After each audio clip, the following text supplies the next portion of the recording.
Hi, I'm Hannah Auerbach. I'm here with Travis Landry. Hello, hello. And we are here at Grant's Farm in St. Louis, Missouri for the second of our 2025 production tour stop. We're here filming 3 episodes of Antiques Roadshow and appraising thousands of items. Yes. Travis is one of our Collectibles appraisers. How's the day been so far? Honestly, the day now is starting off with a slam. I had a great item walk in, pitch was accepted, so now I'm just waiting to get in front of the camera. Are they around? They're not around. They're already in the green room. Give us a little inside scoop? Oh, I can? No problem. Okay. So 1978 Kenner Star Wars store display, but not just any store. It's the very first Star Wars store display that you would have seen in 1978 walking into a shop. So past episodes like the double telescopic Vader I did and the vinyl Cape Jawa, all those really early variants are depicted on this sign. It's like, I'd say 8 out of 10 condition. It's easily a $5,000 to $8,000 sign. And this guy has no idea. His father owned a toy shop. And the crazy part is, the 5 things he brought with him, every single one was pitchable. Wow. Like one great toy display after the next. That's awesome. So yeah, coast is clear though. Yeah, he's not around. Sure he's not here. No, he's already gone. People ask, is Antiques Roadshow real? Is this true? Like, we go to great lengths to make sure our guests do not hear anything until they're in front of our cameras. So like, we would have blown it. We would have blown poor Travis. 100%. Like when I'm here at the table, I have no idea what's going to walk up. It's a total crapshoot. Yeah. Sometimes, like Savannah was a little rough. I didn't see any great pop culture things, but today, yeah, I had to end up doing a basketball. So it's like, you know, sports for me. Your comfort. Yeah, I love it, but not my true passion. It's my necessity of knowledge. Not like Star Wars. No, of course not. Do we have any questions from the audience for Travis? No? Okay, well then I will also in the audience, if you, after this, we're at Collectibles now with Travis, if there are any tables you want us to go to and people you want us to say hi to, questions for them, drop them in the comments. And Travis, so we are, one thing we didn't say, this is our 30th anniversary season that we are filming. How long have you been with Antiques Roadshow? This is my 9th season on the show. And what would you say over the 9 years is like, I know it's hard putting you on the spot, your most memorable moment, let's say, not even favorite. Most memorable moment is when we were on Coronado Island in California. I had a gentleman with a Godzilla model kit, Aurora Plastics, and the sole purpose why he brought that model kit is he needed something. He bought it at a yard sale. He's like, I want tickets to Antiques Roadshow. What am I going to bring? And he bought this model like the week before for $5. I had no idea what it was. And it was only a $300 to $500 item, so not that a ton of money, but great story. And I love Godzilla. Huge kaiju buff. That's like, got a little personal love there in my heart. How did you get into appraisals? This is all I've ever done. I have no other life skills. Literally, auction. I've worked in the auction setting since I was 12 years old.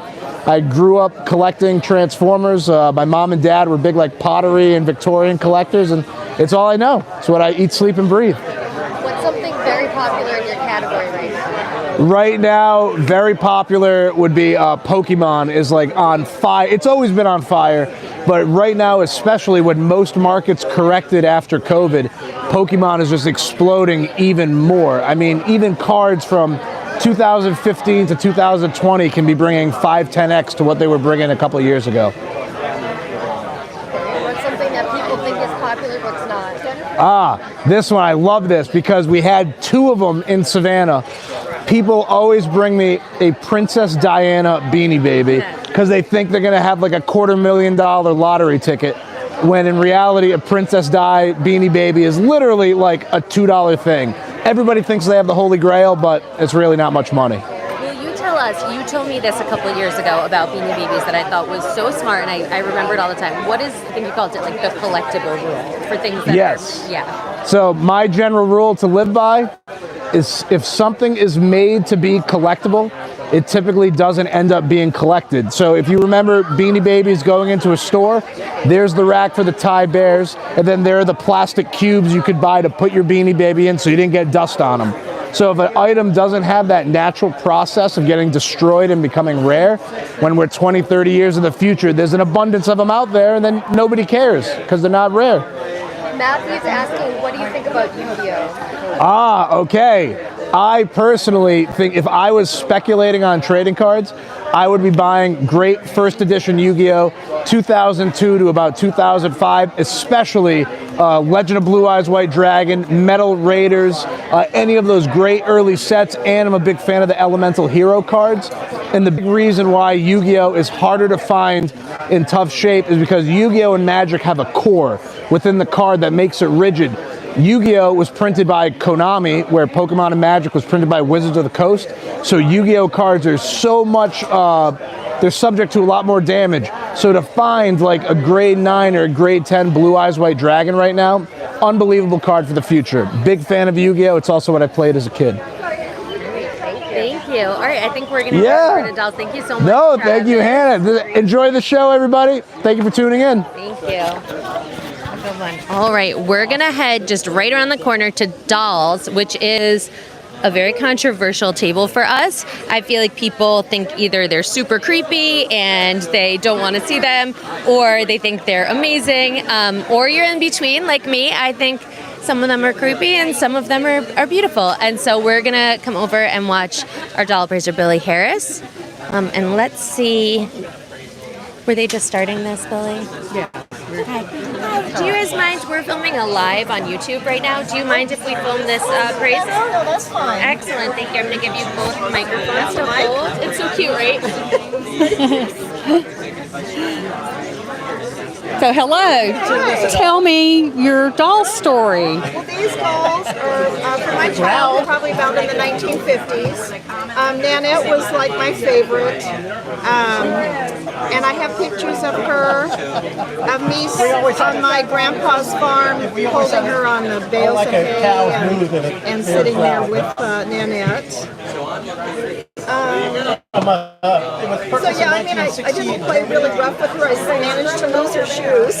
Now, why is she your favorite doll? Yeah, I don't know. I just always loved her. My bear got left. I don't even know if I took her hat off very often. I just like her just like out of. Yeah. And if we move her, her eyes will open and close. Oh, it looks like I need to slap her a little bit. Oh, okay. Okay. I'm going to slap you so they'll open. Okay.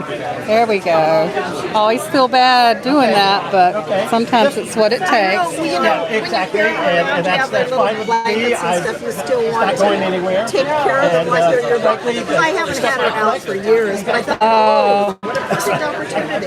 Well, considering you played in the, looks like the hay pile and barn with her, she's actually in nice condition. She still has blush to her cheeks. This fades away, especially with sunlight. So, yeah, you've got, and the clothes are still in nice condition. They still have a nice finish to them. They're not too floppy, like they've been washed too much. She does have on her underclothing.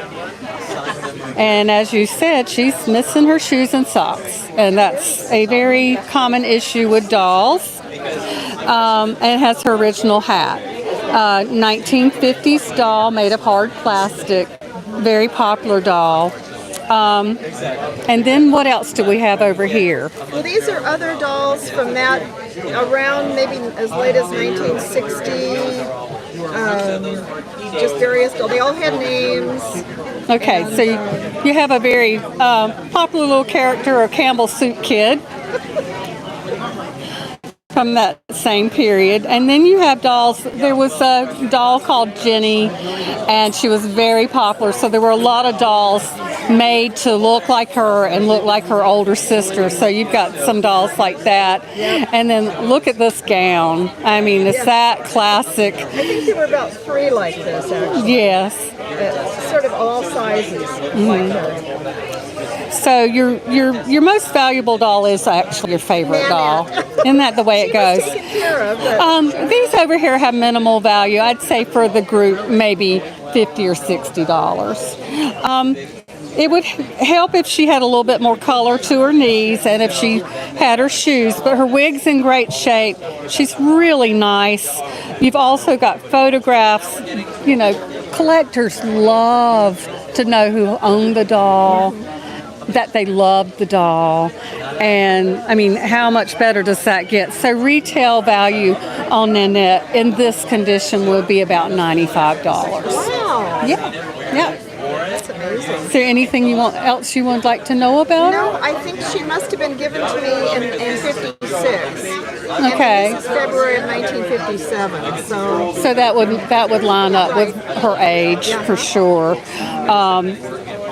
Does have just the tiniest bit of damage to her nose, but I personally don't recommend you do anything for that. I have a great granddaughter that might like her someday. You know, Fingers she has crossed. brothers and she's kind of tomboy right now. Fingers crossed. Yeah. Well, pass it along to Naomi. Excellent. Well, thank you so Thank much. you, ladies. Thank you, Billy. Thank you. And let's make sure, Melanie, I don't want you to fall. Hi, everyone. For those just joining, I'm Hannah Auerbach. We are here at Grant's Farm in St. Louis. I don't want to move yet because I want you to see behind me the camels and the appraisals happening right next to each other. That's what's so great about us filming at these outdoor venues. Really get into the elements. We are here filming 3 episodes of Antiques Roadshow that will be airing next year on PBS. And while we're here, we're also doing thousands of appraisals. The way that we find the items that we feature on the show is through inviting thousands of people here and doing their appraisals. So we actually had around 20,000 people, almost 20,000 people entered to win a pair of free tickets to this event today. That's the most of any this season. So anyone watching from St. Louis, good job. And from there, we randomly select 2,000 pairs of tickets to come today. So we expect to see around 3,000, 3,500 people here throughout the day, and every single one of them can bring up to 2 items, and every single one of them gets an appraisal. So we're going to be watching some of the appraisals that will never make it to TV for you to see, and also talking with appraisers as well as our executive producer, Marcia Bemko, who's the big boss. We'll talk to her later. So drop any questions you have for our appraisers, our producer in the chat. Also, let us know if you want us to. We're going to head over, I think, to jewelry right now and watches. So drop any questions you have for those appraisers, but let us know if you want us to say hi to one of your favorites, see if anyone else is here, go to any other tables. How often do we live stream? How often do we live stream? We'll be doing one of these in every single city. So our next event is in Salt Lake City on June 3rd. Melanie, who's behind the camera, will be hosting that one. And then, so everyone, and then let us know if you like these, because we can do them while we're, back in the office. We just don't have the wealth of goods as we do here. So what else? So at the event we work with, we'll have around 70 appraisers at the event, and they are over 23 categories, everything from books to, we're going to pass right now, glass, pottery and porcelain, collectibles, dolls, where we just were, and all of the appraisers here are the folks you see on TV. So any one of them will see an item that they want to pitch to our producers, which is how it works. They appraise items that you're going to see all throughout the day, but then if there's something really special that catches their eye, they won't say anything. And instead, they'll call one of our producers, who's a picker, and basically pitch to them and say, this is why I think this thing is so special. Here's why it should be on the show. The producer will ask a couple questions and then decide yes or no. And if they say yes, then the guest gets brought to our green room, out of the way of the rest of the set, to kind of hang out in solitude for a little bit. And then they're reunited with their item and the appraiser in front of our cameras, and they finally get their appraisal. So it really is real reality television. But some of these appraisals happening, well, we'll see. Maybe I'll pick it right now. So we are in jewelry, and I'm just going to give them the mics. You don't. Oh, okay. Do we have to talk? Oh, well, if you just like a regular appraisal, we can do the next people if you don't want. Okay, I can vamp. Not everyone wants to talk with us. Sure. Let's take a look and see. And while we're waiting, think of any questions. You're kind of in the middle of it. We can wait for Kevin. While you're watching, let us know if you have any questions for Kevin Zavian. and we'll come around so that we can. Yeah, so we are making 3 episodes of Antiques Roadshow today, 3-hour-long episodes, plus a little bit that will be in our Junk in the Trunk special. So 3+ episodes, and those will be airing in 2026 on PBS. We don't yet know the order of the episodes. It'll be sometime between January and May, but we'll know the schedule this fall. So follow us at Roadshow PBS, everywhere on social. Sign up for our newsletter. You'll be the first to know, and you won't be able to miss it. Do you have a quota of a certain mix of antiques for each show, or does it depend on what shows up and makes it to air? That's such a good question, and I'm going to save that for when we talk to Marcia Bemko, because she's really the one who decides. But I think the short answer is no, there's not like a hard and fast quota, but we keep a record of everything that's being pitched and everything that's being picked, and the pickers are very aware if we've picked 3 Tiffany vases that day and then we get pitched another, even if it's a really great Tiffany vase, they may say, no, we don't want, the episodes to just be all Tiffany vases. But Marcia is one of the pickers, and she is also the person who screens all the footage and decides what will be in the shows. So watch till the end so she can answer that better. I think Kevin's all set, so let's head over. Quick, live TV. All right. Hi, how are you guys? Do you mind if we... I'm so sorry. Do you guys mind if we film this for our YouTube Live? Sure. Thank you. I'll just give you this. You can share. You better put your glasses on. You're going to be famous. That's true. Gotta get those stunner shades. Like Gwyneth Paltrow over here. There we go. All right. YouTube Live. I'm so sorry. Okay. You want to come over here? On the air? This kid's a pro. Don't make me nervous. This is from my grandpa's cousin, and Jen. And Jen. And she traveled in a lot of places, and this is one thing that she brought back. We think that it's from Iceland, and it is an Icelandic jewelry. Very interesting. Now, does this other jewelry in here go with this, or is it two separate this one has things? the same filigree, so I didn't know if that was similar. Okay. So you looked up and you do know that this is a type of jewelry, this canotile wire work that is called filigree. Yes. If you saw how fast they draw this wire very thin, you saw how fast they do this. Because a lot of it is tourist trade based. Sure. And they literally will sit there all day and make it in front of people. So it's amazing how they do it. Because it looks like it would take forever. Exactly. But, it's the old story. Now, in Illinois, and this would have been a managed thread watch, not available watch. what I'm finding interesting is here you got a pin on the back. All right? So the way it hangs, you got these little concave dishes. So when they're polished or bright, they're reflective. And then you have all this movement with these little drops, they call these.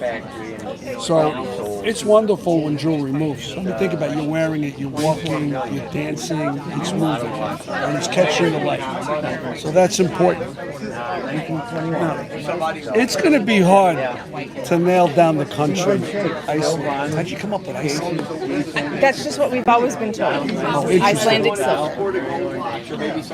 They're kind of undervalued, but they make so many survive. Listen, it could be. I do not know everything.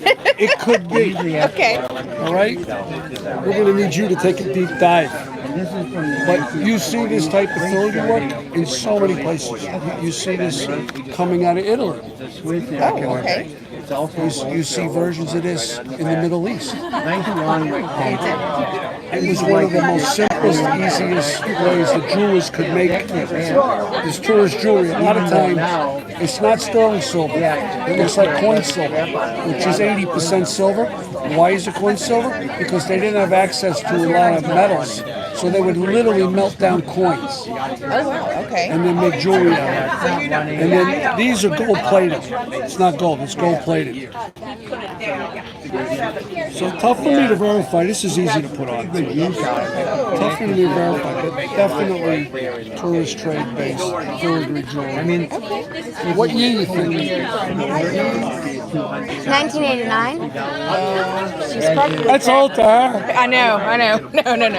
I'm gonna go with 1959. There we go. I would agree with that. Could be earlier though too. I mean, it's amazing. It hasn't changed all that much through the years. A way to date it is not so much the front. So when you see a very simple hinge like this and an unsophisticated clasp, just a piece of wire, it tells you that it's crude and they didn't have access to a lot of findings. So this definitely could be. I mean, they used this type of back in the late 1800s, but this looks more like 20th century. This piece, while it has this filigree, you see this patina here? What's happening here is the metal is oxidizing. So this is not silver, this is brass. And then you can see over here, while you had the pin that was here, you see this newer finding? It's more sophisticated than that finding. That tells us that even though it's made to look old, it's probably much newer than this one. I mean, this could have been changed or added, but it's there. And then these are little seed pearls. But this is in really rough condition. But I kind of like it just the way it is. I wouldn't clean it. Not a lot of value. They're very nominal. Whoa, where'd you get this? A resale shop? You got this from Mama? Yeah. They love to display the original box. So you see the needle?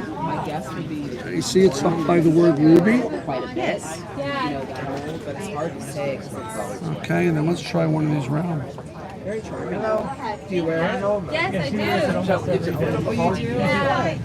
All right, so the diamonds are not diamonds. Okay. So when the diamonds are not diamonds, you got to ask yourself, are the rubies rubies? Right. It doesn't make sense. Sure.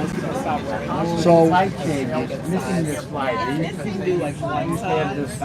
what's going on here is you have a gold tone metal piece. The ring looks like it was added. I'll bet you that this wasn't a ring at first. I'll bet you it might have been a pendant or something. But it's a base metal. The diamonds are an imitation, and the ruby is synthetic. Okay. So even though it says ruby, I've looped it. Like lab. Lab grown. Okay. Sure. They grow things. Sure. Yeah. You like it as a ring, or you think you'd wear it as a pendant? It's like a pendant better. Pendant. Yeah. So you're going to take this apart, and you're going to put a bell on here, and then you're going to have a princess pendant. That'd be awesome. Want to be either an Elgin or a Waltham or maybe a Hampton. It's an Elgin. Not a lot of value. I mean, this is the kind of thing that could be $25, $30. Sure. This could be cleaned. You can clean this. And if you cleaned it up, how much would it probably cost? Well, I think you would learn how to clean it yourself. You don't have to really send it out. Just with a toothbrush and the proper cleaning. You can sit there, a Q-tip. You can bring it back. You don't want to overclean it. You just want to give it a gentle clean. So let's say $30 to $50. Okay. Like all these? Well, that's for this. This is really very value as it is. And Yeah, I can see grass coming through. you know, by the time it's a night, you're going to spend $25 making it into a pendant. So it's $50 then. There we go. It's like in total 50. So you got 50. So let's say $100. If it was cleaned and oiled by a watchmaker, it probably would. The bird's happy. And then you I think so. Please put it over there. serial number right here. Awesome. Well, thank you very much. All right. You're welcome. Thank you. Wonderful. All right, you want to put them back? This is your first roadshow? I've watched. Yeah, I've watched. You've Yeah. watched it? Yeah. With mom and dad or with grandma? Who are you watching? Mom. Mom. Yeah. Yeah. So, yeah, we drove all the way from Louisiana to come to Did you? Well, Thank you so much. You get to skip school? That's that's priceless. That's priceless. Excellent. Thank you, Kevin. I think we were going to talk to you, but I think you're going to get the boot for a second because we have the big boss. So we're going to talk to Marsha. We might come back for you, okay? did you get it? Oh, we got it. It's not working. Thank you, Kevin. So we're going to head over right now to speak with, she's right there, Marsha Bemko, who's our executive producer. Marsha is a picker today on set, which means that she is one of the 4 producers who is actually picking what will end up on TV today. So we can talk about what she's seen today, but then Marsha's also our executive producer. She's the boss of everything. So she's the one who decides what ends up on TV, where we go, everything else. So let us know your production questions for Marsha. Hi, Marsha. Hannah Banana. How's it going? Oh my gosh. I'm having a great day. How about you? Good. We're doing one mic right now, so I'm gonna. Okay, so I'll stay close. You can I'll just hold it like this. How's the day going? Day's going great. Yeah. Having a great day. And look, the sun came out. I know. Thank you. I know. Yeah. Which is actually I'll just get right into it. I know we had a question from Instagram, which was, how long does it take us to set this whole thing up? And I know the rain today yesterday made it kind of difficult. You know, we spend, blah, blah, blah. I can talk. We spend all day the day before yesterday setting up. But what happened yesterday was that it rained. So instead of having a 6 a.m. call to be here for everything set up, they had to come and set up even more stuff that couldn't get wet. So they had a 5:15 a.m. call. But that took all day yesterday, okay? All day. And the call, I think, was yesterday 8:30 or something. Was that right? Because that was your call, too? 8:30? And, yeah, they're here. It takes a long time. And you know what today is? We all started early. I started at 6. Some people started at 5:15. What time will we wrap up, Hannah? That's a good question. It depends when we're done.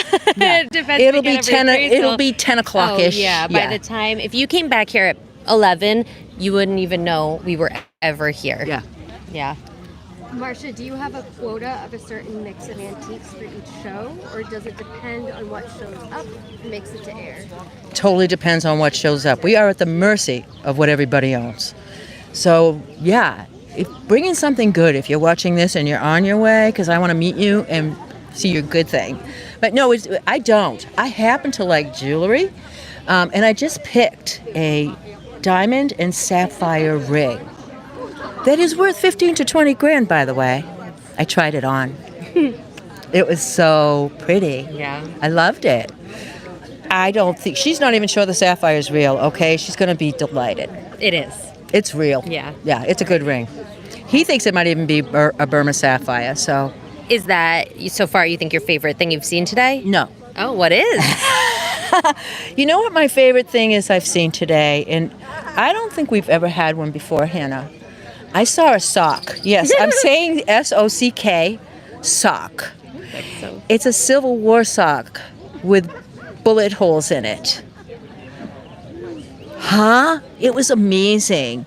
And also with that package, there were the 2 bullets, a letter describing what happened with the sock, and a hardtack. You know, hardtack is a cracker they ate, like a really hard cracker, in its box. Oh my goodness. And the cracker is still there.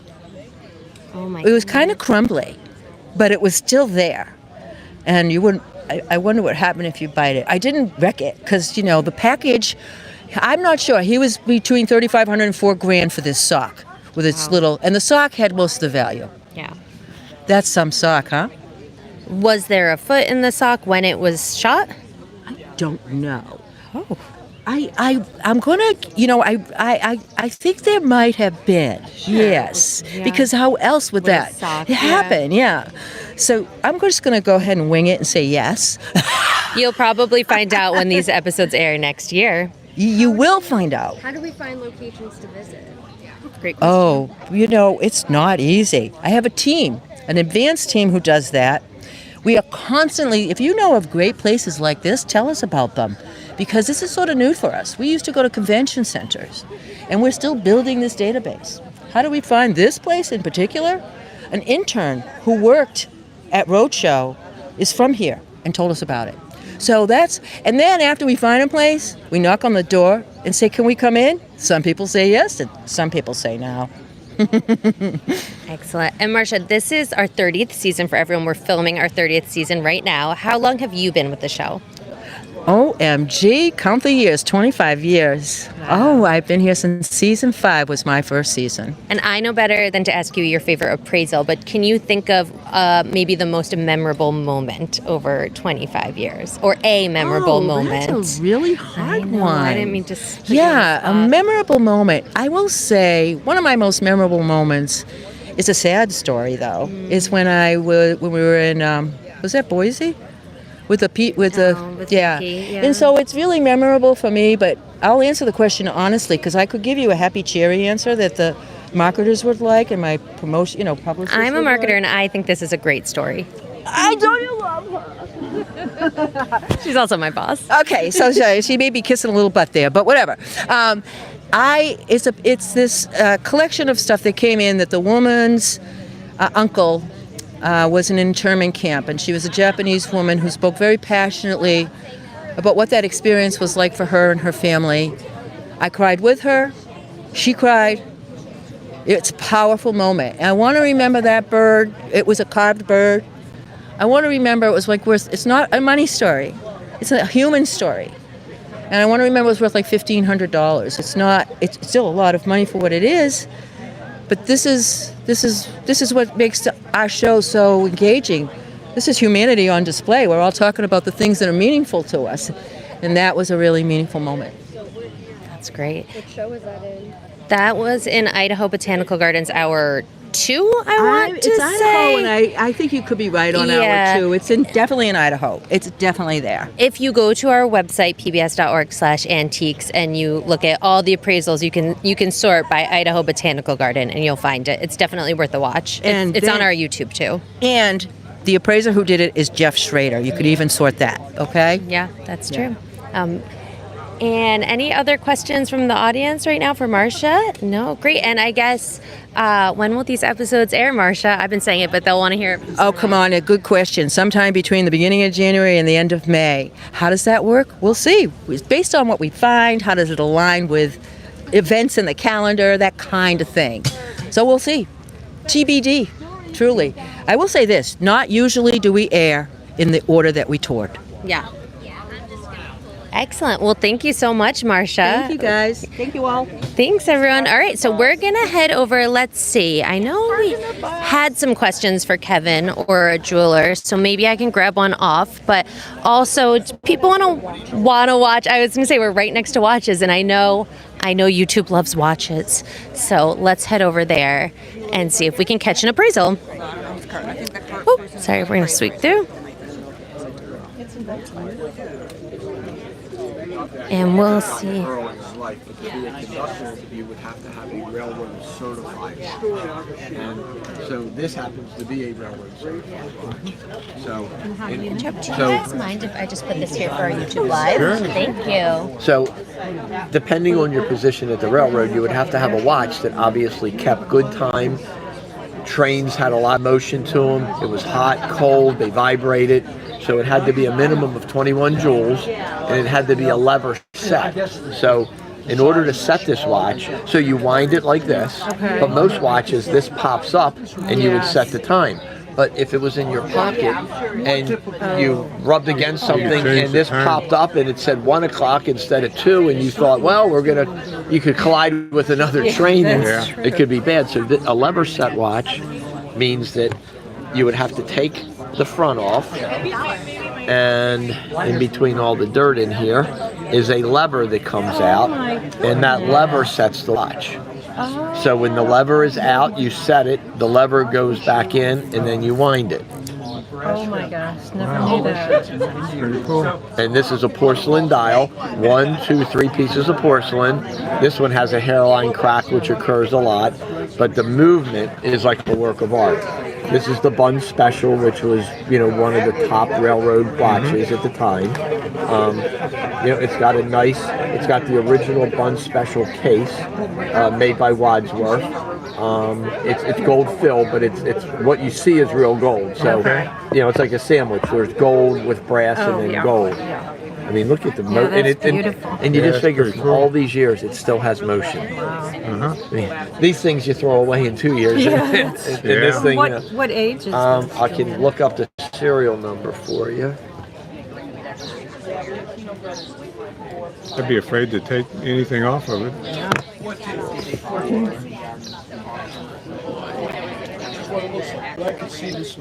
This was made in 1924. 24. Wow. Oh my goodness. That's about right. Yeah. That's really cool. Beautiful. So then, The real deal. These all, this screws on. Again, it's completely impacted with Is dirt. that right? Oh my goodness. So Would a jeweler be able to clean that? Yeah, I mean, if you were going to use it, it really needs to have a full clean and overhaul. It would be like if you found a neat car in the barn, you wouldn't stick a new battery and say, let's go for a 4-hour ride. Exactly. The oil in here is all dried, so when it dries, it hardens. Yeah. So when you have gears rubbing, there's a hard spot, it'll pop pinions and stuff. So if it was going to be used, it really needs to be serviced, just like you would want to service a car before you went on the trip. But being a Bun Special, in the Bun Special case, and in pretty darn good condition, considering it just needs to be cleaned. Today in the market, this would probably be about a $400 to $450 watch. Okay, that's pretty good. It shows well. Do you have it hanging up in the house? We have a Oh, good. little thing. That's a perfect thing. I mean, I wouldn't spend the money to fix it unless you're going to wear it. Right. Yeah. Because in 20 years, the oil will dry again. All right, well, thank you very much. Thank you. Maybe if people want, we'll watch one from the beginning. Since we got that, let's see. I'm Dana. Hi, Dana. This is Gus. How are you? Do you mind if we film this for our live stream that's happening right now? No problem. Thank you so much. I'm gonna leave that there. Okay, let's see what we have. Has no crystal.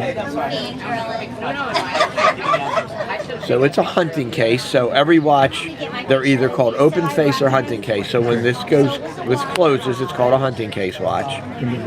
The crown is always at 3 o'clock on a hunting case. Really? Okay. And let's see what the engine is inside. So the case is not solid gold. It's a brass case with a gold coating on it. And you can see from all the years of oxidation the brass is coming through.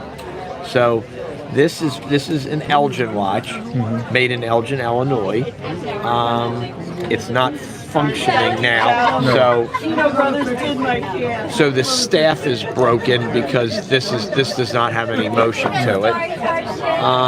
Let me see, the serial number is right there, and let's see what year it was made.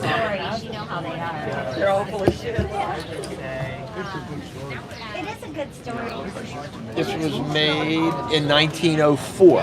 Okay. So was this somebody in the family? A grandfather. And this bow has worn, so you can see the remnants of the gold coating here, but it's all, stainless or something there. Coating, yeah, it would have been all gold. So this would need a full clean and overhaul. And unfortunately, sentimental value is greater than the monetary value. So if you said, I want to start wearing it, to get a qualified guy to repair it, it's probably around, to get a crystal in service, it's probably around $225 to do. And when it would be done, it would probably be worth around $200. So it's simply sentimental value if you wanted to get it serviced. Just curious. If not, what we like today is, hang it, go to Etsy, get a little dome and hang it and put it on a bookshelf or something. But the dial's in good shape, and it's a porcelain dial, and the hands are original. Okay, great. Perfect. All right, Thank you then. very much. Sure. you. Okay. Have fun today. Thank you so much. Thank you, Paul. Great.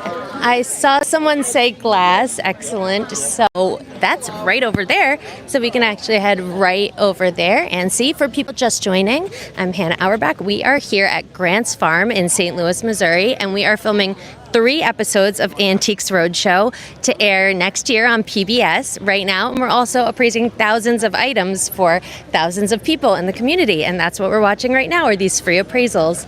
As we walk over, there's something to say. We'll see if what's happening in glass. We also have pottery and porcelain over here. I saw a lot of people were telling us where to go. I'll ask a question to keep you around. So Antiques Roadshow's actually been to 48 of the 50 states. We're visiting one more this year to check off our box. Do you know the one state after this tour we will have still not went to? If you know, guess in the comments, and I'll tell you after this appraisal. I knew nothing about this. Can I actually? Do you guys mind if we just start filming this for our YouTube Live right now? Do you mind, darling? No, not at all. Thank you. I'm just going to leave a microphone here. These are so cute. I just want to know when they, what year these came out. I'm curious. Well, I'm pleased to say this is something I've never seen before, so this is a first. Woodstock? That's Woodstock. I've never seen them before. Excuse me? Woodstock. That one's Woodstock. Oh, that's Woodstock. I don't get around much. And 2 Snoopies. So these were made by Baccarat, which is something I never knew about. This is like totally new to me. But it's super fun. Those things are almost always wrong, by the way. There's a tag on the bottom. And it appears that on the internet, people are trying to sell these for anywhere from $195 to $250. And they're very nice collections. Each. Oh yes, each. Exactly. But I have to look at. Excuse me, but I have to look up what they're getting for Woodstock. Before I do it, I'm going to say perhaps more, because they're probably less Woodstock and more Snoopy. Now let's see if I'm completely wrong. Okay, we're going to see right now. Going on and I'm not making phone calls and I'm not texting friends. Baccarat, glass, Woodstock. Let's see. Woodstock's not coming up. He must be very special. Woodstock, here we go. Okay, the last one sold, and I'm right, it is more. Last one sold for $275. So, and they're in great condition, and enjoy them. They're fun. Thank you. Thanks for bringing them. And Arlie, do you have a second to chat with us? Is there someone else here? Great. I said thank you so much. Is there more?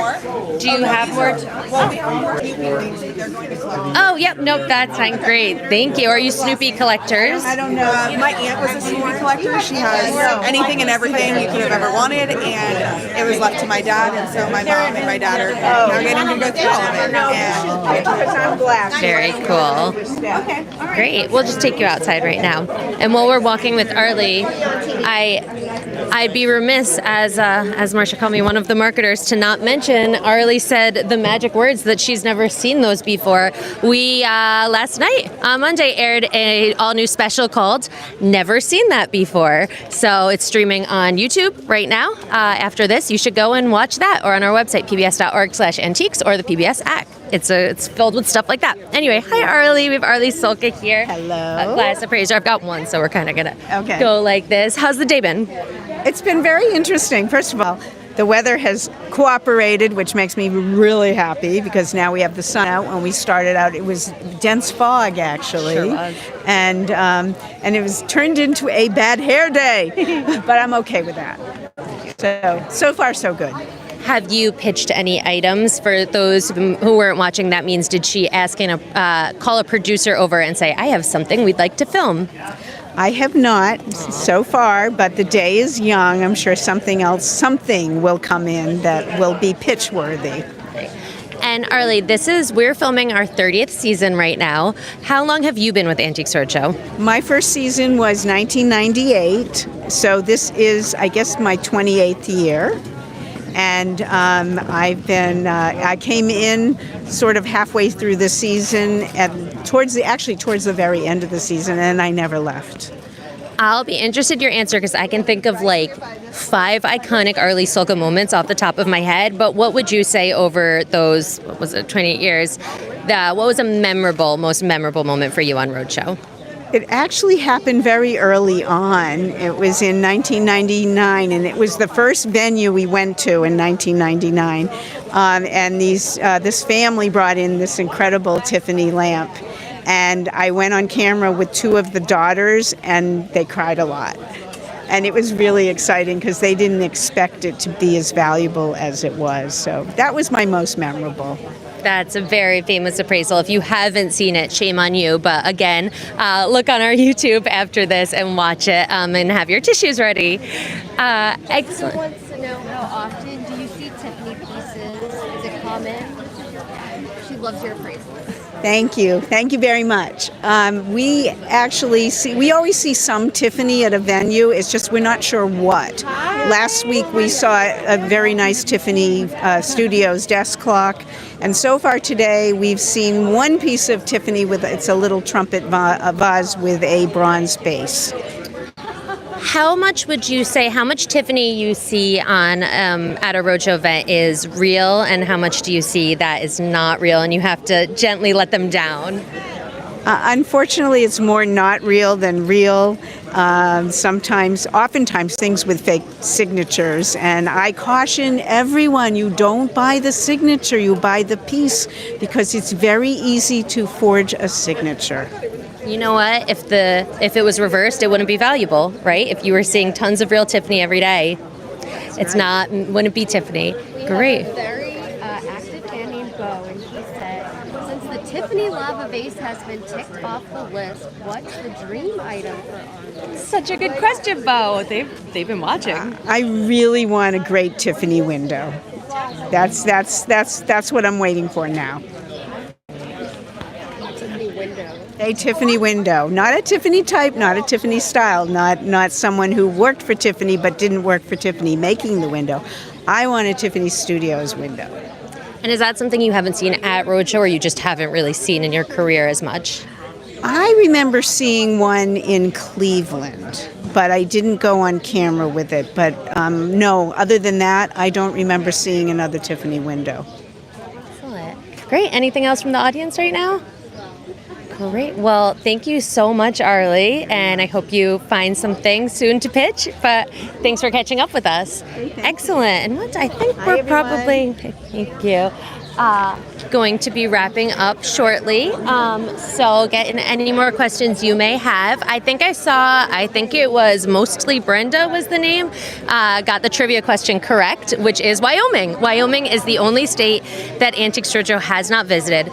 Caveat, we have not visited Maine yet, but we're going in June. So once we visit the Maine Botanical Garden in Booth Bay, we will only have Wyoming left to check off the list. A lot of people have said Alaska, and we actually went to Alaska 2 years ago to the Alaska Native Heritage Center. So again, go on the website, go on YouTube, check out those 3 episodes from Alaska. They're really good. Let's end with Lark. They want to see Lark. Oh, people want to see Lark? All right, we'll end with Lark. We'll head over to Asian Art right now. And you might even get a twofer. I'm pretty sure Lark Mason and Lark Mason are both there. His son, who has the same name. That's a great idea. So Mel's just going to show you some behind the scenes right now. You can see this is one of our many camera crews filming. We are filming all day today, and we are filming for 3-hour-long episodes of Antiques Roadshow that will air sometime between January and May next year on PBS. You can see the lines too. I think this one, these are for the trolley to leave. Back there's the feedback booth, everyone's favorite part at the end of the show. Anyone can go in the feedback booth and have a chance to be on TV. Look at that. Well, it's right before Lark. Let's just ask them real quick. We have to. Is this something you had appraised? Yes.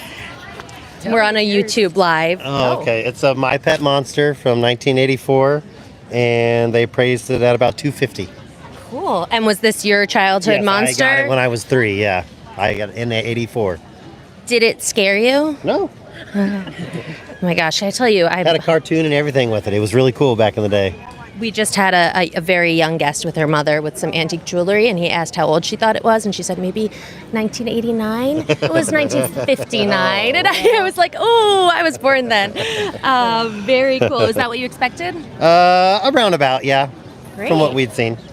Cool. Well, thank you so much for Thank coming. you. I hope you had a good day. That is, I've never seen one of those. Hannah, how many camera crews do we have? Yes. You guys are going to stump me because this year we changed it. I believe 4 camera crews that are filming like appraisals as you picture it all day.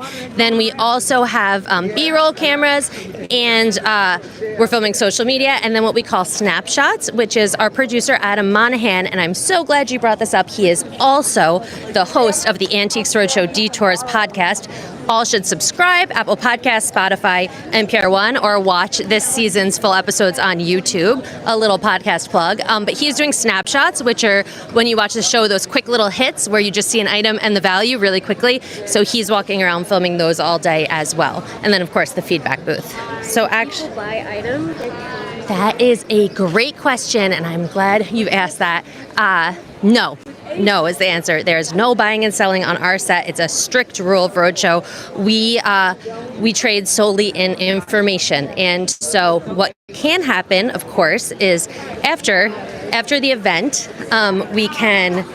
you can reach out to an appraiser on the way out. There are business cards also on our website. There's contact information for all of our appraisers. They are not allowed to hand you a business card or solicit anything. But if afterwards you are interested in learning more about selling your item, you can always reach out on your own accord to whoever you'd like. But on the set, buying and selling is prohibited. So great. Hi, Lark. Are you about to start? Oh, do you guys mind if we just film this for our YouTube Live that's happening right now?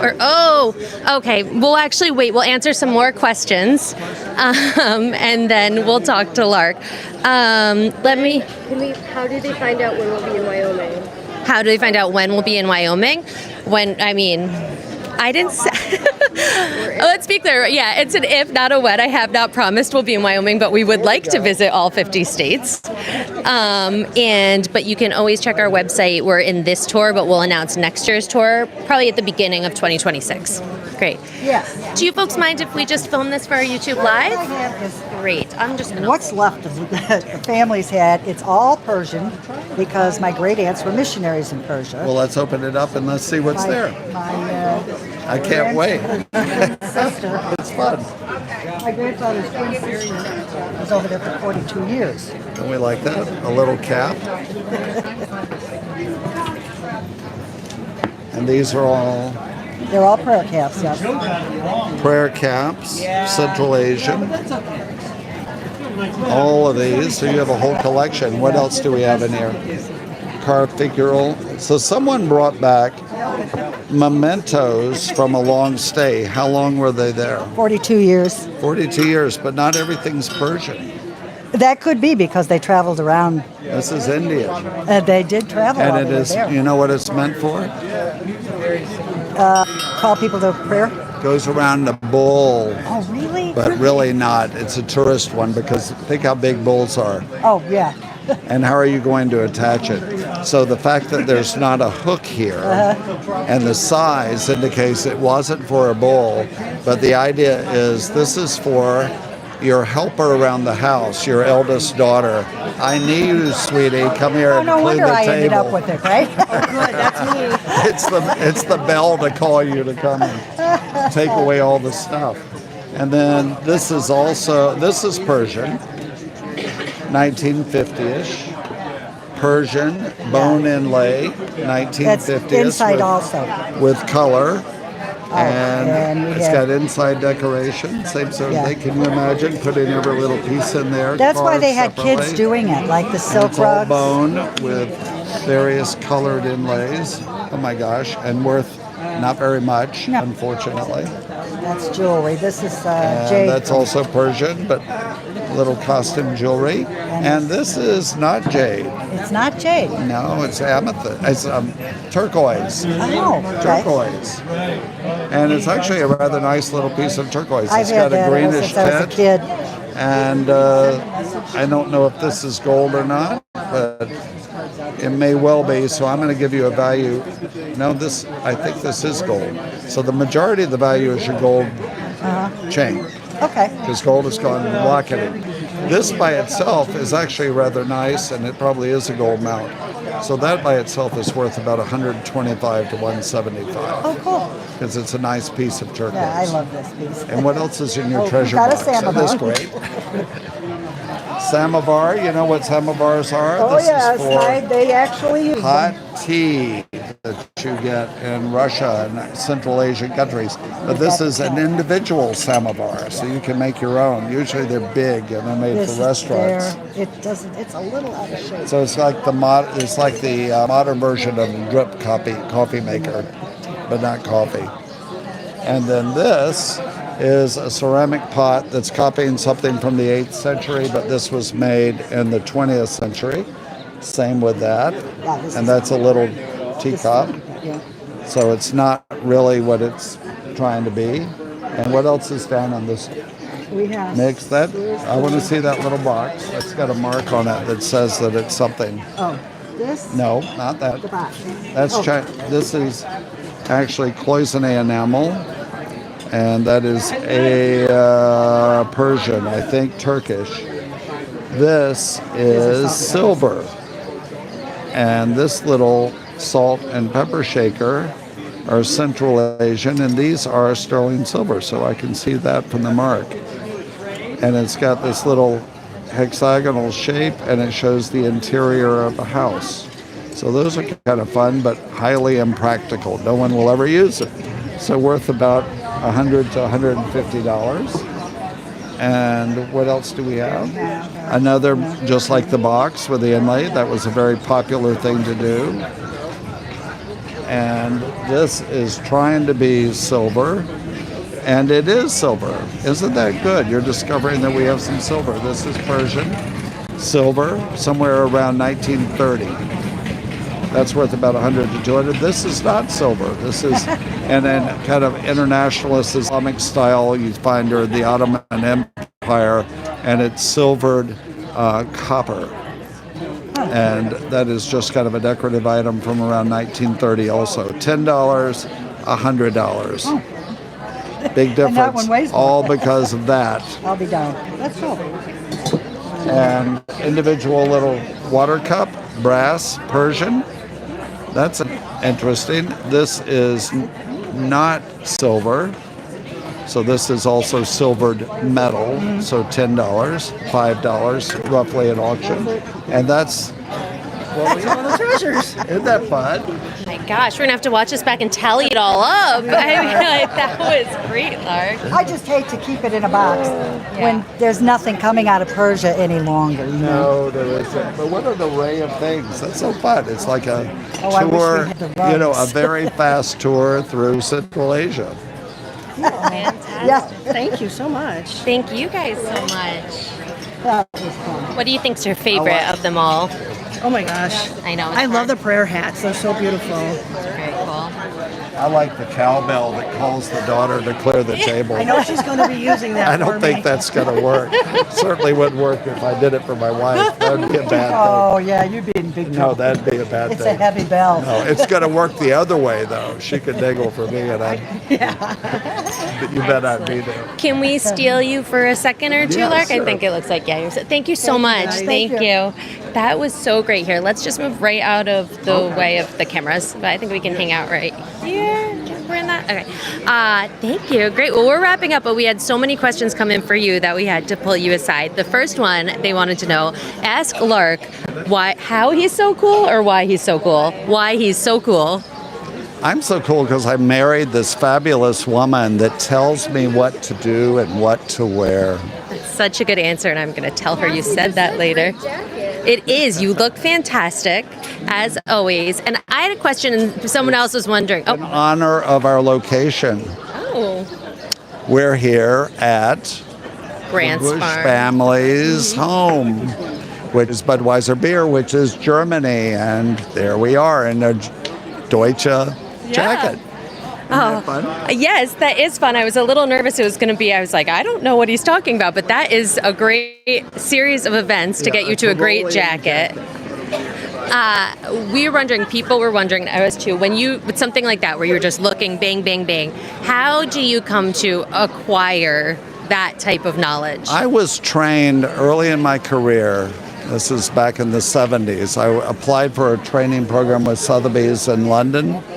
And it was a year-long program that covered every aspect of the fine and decorative arts at a deeper level than you would achieve in a college-level course. It assumed that you had a basic understanding, with the idea that I could be slotted into, along with my colleagues, any department at Sotheby's, which is an auction house.